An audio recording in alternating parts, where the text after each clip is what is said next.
Hello guys, welcome to another video. Today we'll be discussing the best evolutions for classic Splashyard decks, which can contain Tornado, but that's not a necessity, to be honest. First we'll start with the honorable mentions. We have the Goblin Cage, the Knight, and the Snowball. The Goblin Cage only makes the list because it's a really good defensive building for Splasher decks. It has one cycle, so every second Goblin Cage has the ability to just suck in a tank, and it allows for generally much more aggressive gameplay than with any other evolution in your deck.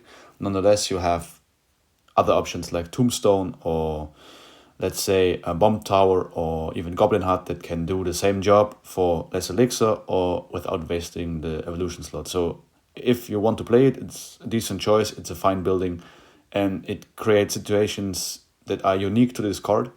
Nonetheless, it's not the best evolution or even a must-have because there are cards and buildings that do quite the same job, but for less elixir or without the evolution. Another one is the Snowball. Snowball usually isn't a bad choice in graveyard decks, but it's more played with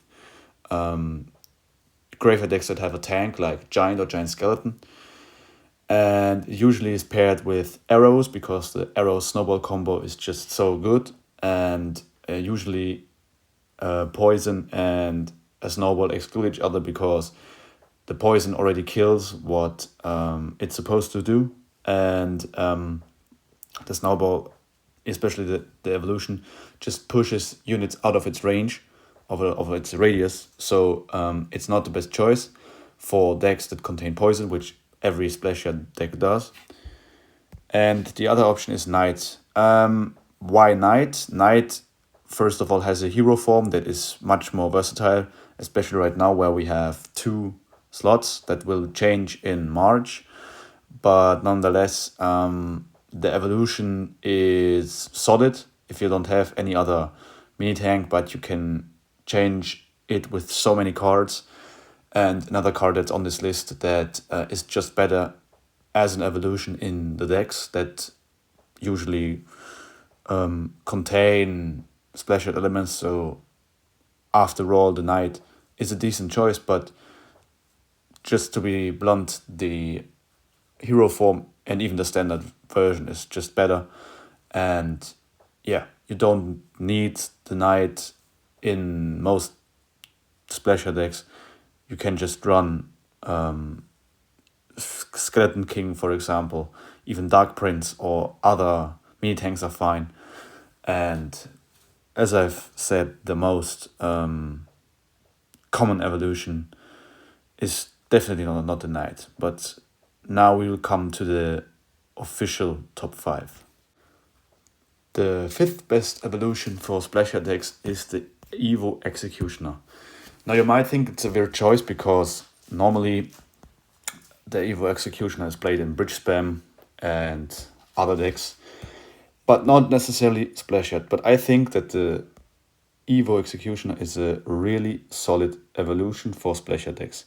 It is a bit specific because it's expensive and the normal version is kind of bad. It's not the worst 5 elixir splash card, but it's also not the best. And the evolution is a necessity. I would not recommend using the normal executioner without the evolution, because the evolution is very, very good at negating the weaknesses the normal executioner has. It has knockback, and because it does so insane damage and it is really, really spell resilient, it doesn't even die to lightning. You have to use a rocket or void spell. Yeah, it just sits there and can clog up entire lands. It's especially brutal against Lava Hound because usually Splashyard struggles against Lava Hound decks, especially with lightning or fireball.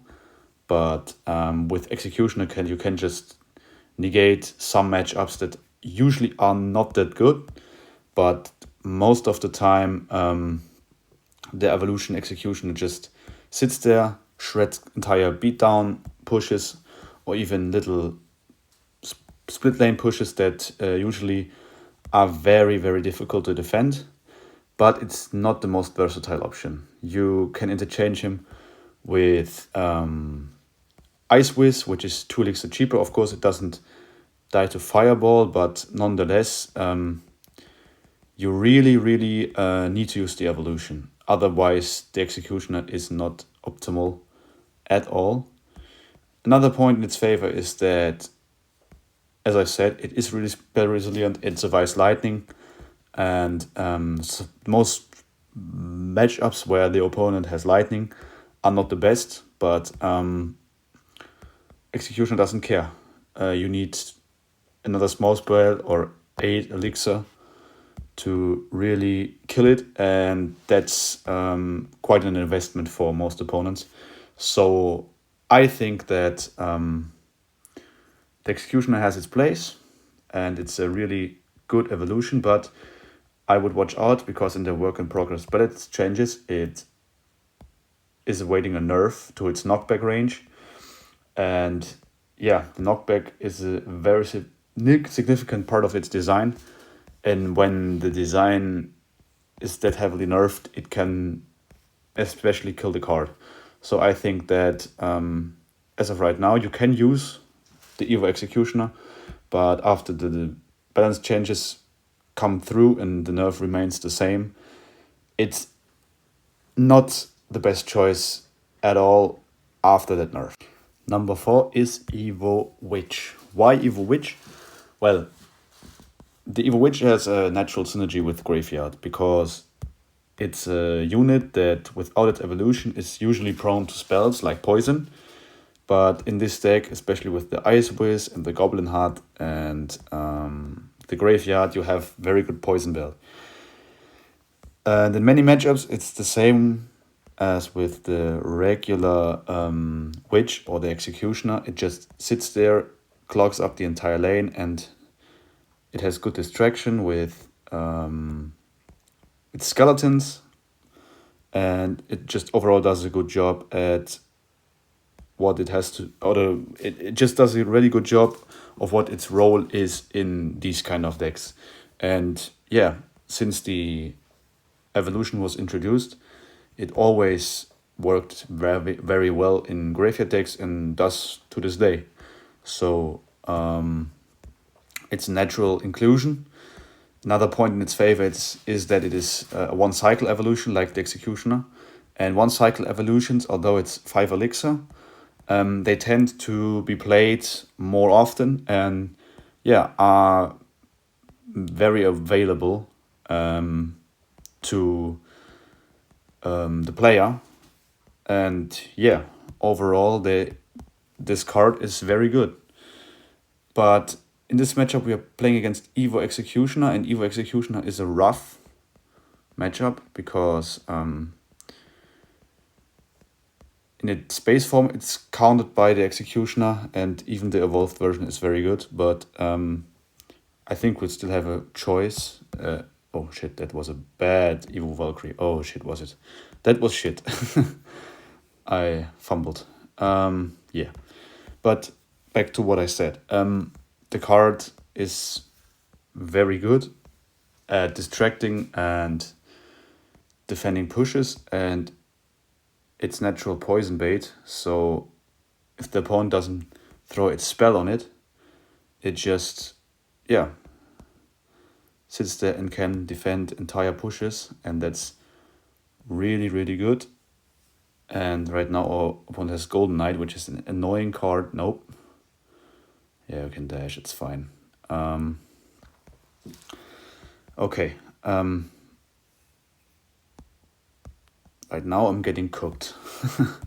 But it's fine, I think we'll manage away. Yeah, but the point is that it just sits there in some matchups and it is unkillable, and it just heals and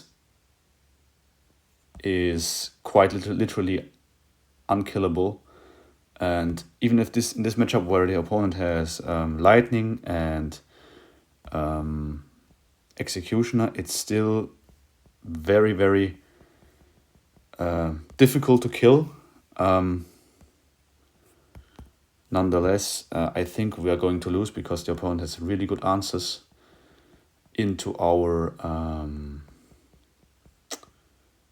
cards, but that's how it is. Oh no, man. Oh man. Okay. Yeah, that's GG's.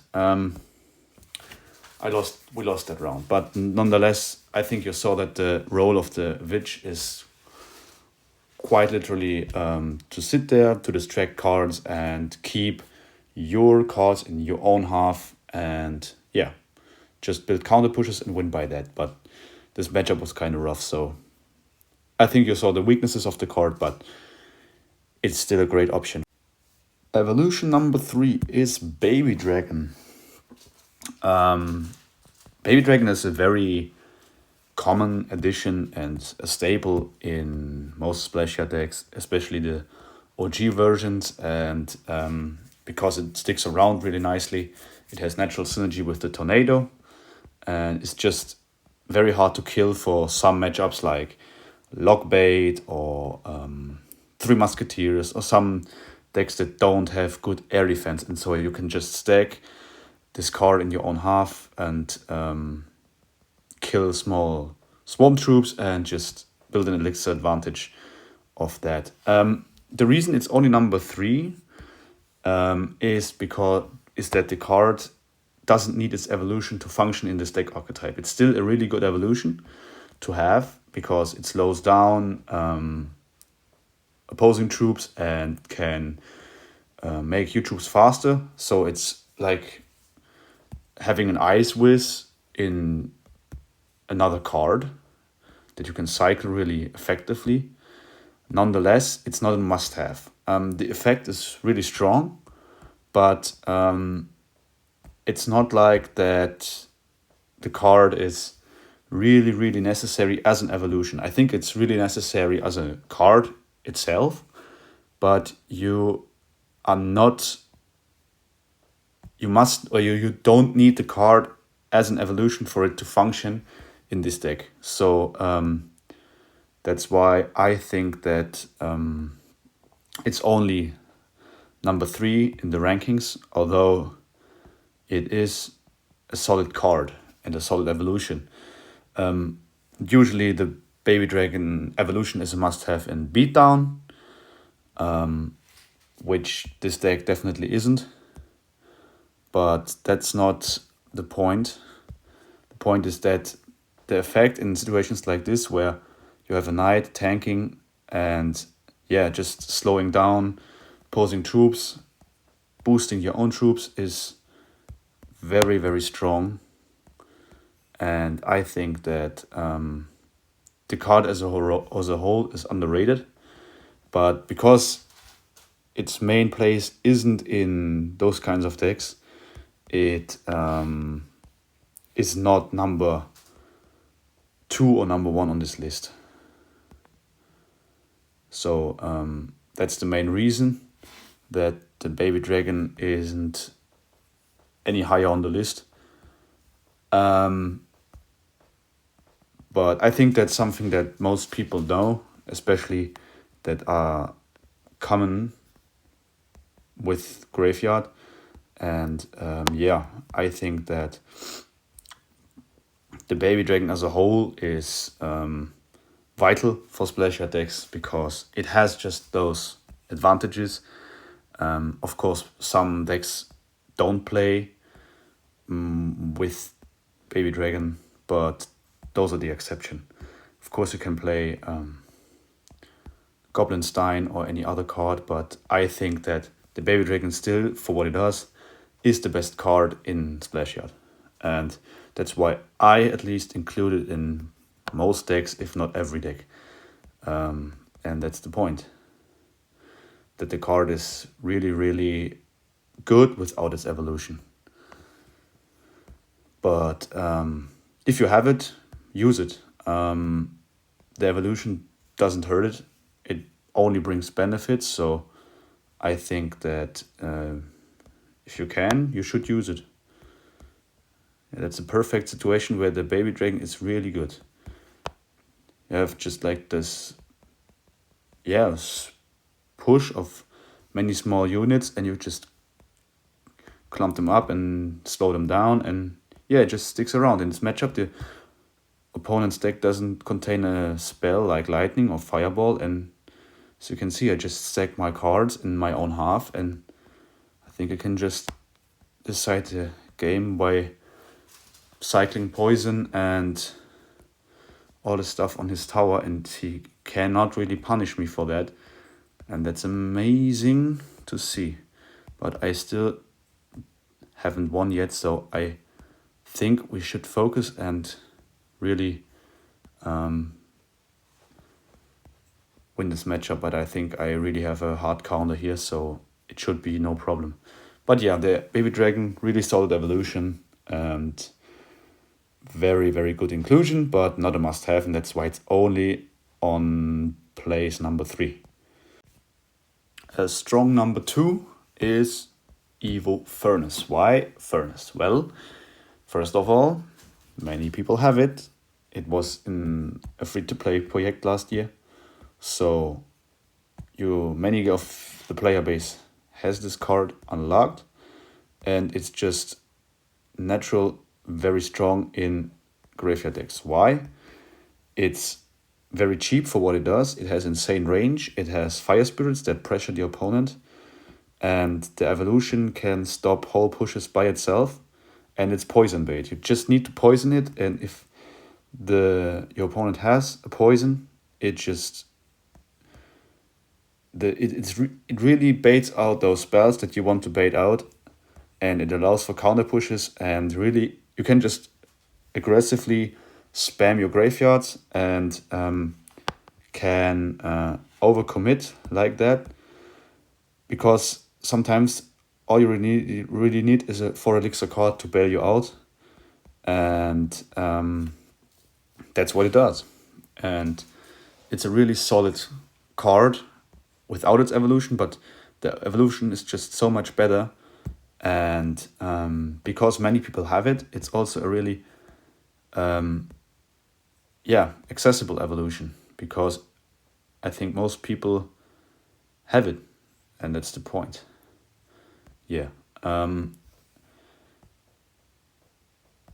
This deck contains guards because you really need to protect your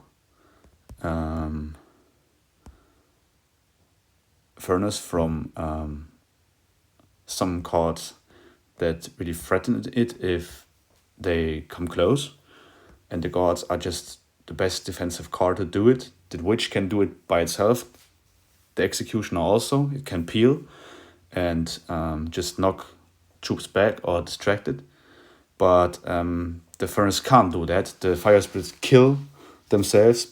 Of course, they do damage and negate swarm cards, but nonetheless, you just need some kind of distraction. And yeah, this card is really, really good against those decks that have it. And yeah, the furnace just really solid card overall, and just needs this kind of protection. It's not so self-sufficient like other cards, but you can really win games with it if this card sticks around and can build up fire spirits. But it needs some kind of protection, and that's why it's number 2. You just need to pair it with the right cards. You need guards, tombstone, like any card that can distract fast cards that threaten the card. But on the other hand, it really can take over games if you know how to bait out the spells and place it correctly so that it gets the most value out of the fire spirits and everything. Well, in this game I couldn't really showcase that because first of all I played really bad, and second of all my opponent had really good answers to my graveyard. But nonetheless, I think you see why I think this card is really good in these decks. But number one, I think it's really obvious. You will see in a second. Number one, I think you've seen it coming. It's Evo Bulk. Evo Valkyrie. Why Valkyrie? Well, it has everything that you need as a graveyard player. It has insane defensive and offensive capabilities. It's a mini tank, so that means even though it's a 2-cycle evolution, you play it very, very often, because a mini tank is one of the most played and cycled cards in the game. Doesn't matter if it's a cycle deck, a control deck, a beatdown deck. Mini tanks are in high demand because they fulfill a job of kiting cards, of killing swarms in this case, because it has splash damage. And it's just so insane on defense and on offense at the same time. You can use the tornado to pull cards together. You can really mess up opponents' timings if you know where they're gonna place their cards, and it's just really, really disruptive and can win your entire games against beatdown, against basically everything that doesn't have high DPS to shred through the Valkyrie. And it's also really disruptive against Hog Riders, against even against air, if they have a high HP ground troop that they place behind the pushes, you can just place the card into all of the backup and pull balloons, skeleton barrels, everything that is in the air. And that's very, very strong and gains you so many advantages that you can not replicate with any other card. And that's why I think it's the best mini tank in graveyard decks. It is the best evolution in graveyard decks, and it's also most definitely one of the best cards you can include into every control deck that you want to play. Doesn't even have to be graveyard, can also be minor poison or any other card that relies on defensive structure. But the card is just so insanely strong, so insanely versatile, and can defend and allow so many pushes to do damage. And yeah, that's why Valkyrie is definitely a very deserved number one on this list. And I think it's also very safe to level up and play because it's really balanced evolution. It's not overpowered in my opinion, and I don't think that this card will even be nerfed in the future. Evo Executioner is in the next set of balance changes. It's not confirmed yet, but I think overall this card is a safe bet and you should invest your resources into it. Doesn't even matter if you're playing graveyard or not. This card just so versatile, so defensively and offensively good that you really should put your investment into it and learn how to play it. It will allow for so many crazy defenses, crazy offenses, and really pairs well with all of what you need in a card in a Splashyard deck. And that's why I think Evo Valk is number one. And even the standard version is really good for 4 elixir. It is so tanky, it deals splash damage, you can absorb charges with it. It's really, really good. So I think you should pick this one as your main evolution. But it's all preference. I am really into Splashyard, so for me, Splashyard variants are much better. This list is only for Splashyard. With or without Tornado doesn't really matter. I showed some decks without Tornado. But the most important thing is this is only for Splashyard. If you play any other graveyard variant, should it be Graveyard Freeze or Giant Graveyard or any other variant, that's not the main point of this list. This list is especially for graveyard, Splashyard with Tornado, and what I have been showing in this video. So I hope this video is helping you guys build your decks better and understanding why those cards are included in these decks. I think you already know the basics, but I have been playing Graveyard for almost 5 years now, and I think I'm a pretty solid player with this archetype, and that's why I'm doing these guides. But if you guys have any comments on that or any feedback in terms of improvements or something like that, just let me know in the comments. And we'll see us in the next video. Bye.